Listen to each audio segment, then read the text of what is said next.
L'idéal divin pour l'homme, qu'il se fonde dans sa volonté. Voici l'idéal divin à l'origine de la création. Quand nous avons créé l'homme, notre suprême volonté voulait qu'il vive dans la nôtre. Il devait d'une façon plus précise 1. Entrer dans la volonté divine, placer en nous tout son être, volonté, pensée, regard, parole, émotion, désir, œuvre, ses prières unies aux nôtres. Embrasser notre immensité, toutes les créatures de tous les temps. 2. Prendre ce qui est à nous, vivre à nos dépens, transformer tout son être en nous. Il était habilité à s'enrichir de toutes les bonnes choses que contiennent notre volonté, miséricorde, sainteté, puissance, sagesse, amour, paix.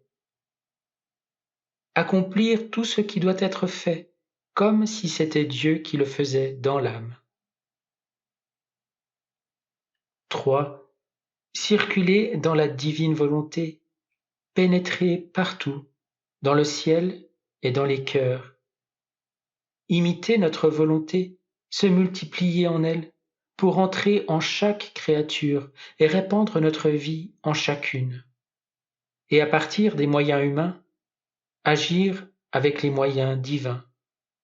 Produire autant d'actes divins que d'actes humains réalisés dans notre volonté. 4. Au nom de tous, redonner à Dieu une gloire parfaite en étant revêtu de lui.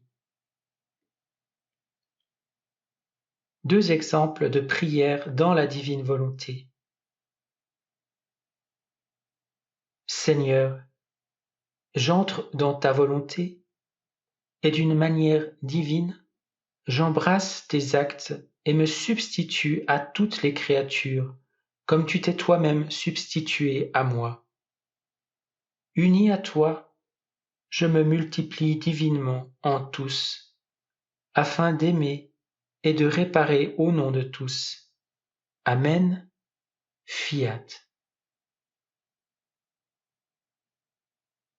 Dans ta sainte volonté, j'entre en toi, Seigneur Jésus, et je me transforme en toi.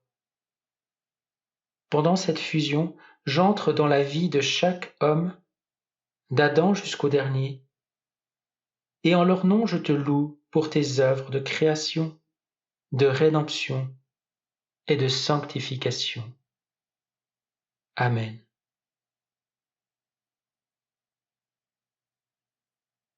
Marie, le modèle par excellence. Jésus dit à Louisa, « Ma maman céleste possède l'unité de cette lumière, et dès lors, plus que le soleil, elle peut donner la lumière à tous. Et donc, entre elle et la suprême majesté, il n'y a jamais eu de nuit ni ombre, mais toujours le plein jour. En chaque instant, cette unité de la lumière de ma volonté fit couler en elle toute la vie divine qui lui apporta des mers de beauté, de gloire et d'amour. Et elle, comme en triomphe, retourna à son Créateur toutes ses mers en tant que siennes, pour témoigner de son amour envers lui, de son adoration, et pour le séduire de sa beauté. Puis, la divinité fit couler d'autres mers plus belles. Elle possédait tant d'amour que naturellement elle pouvait aimer pour tous, adorer et suppléer pour tous. En outre, en vertu de l'unité de la lumière de la volonté suprême, elle a triomphé de tout et séduit son Créateur même, le faisant prisonnier en son sein maternel. Ah, seule l'unité de cette lumière de ma volonté qui règne sur tout et qu'elle possède pouvait former ce prodige jamais réalisé et lui administrer les actes dignes de ce divin prisonnier. Comme elle chanta, « Mon âme exalte le Seigneur, et mon esprit tressaille de joie en Dieu, mon Sauveur. »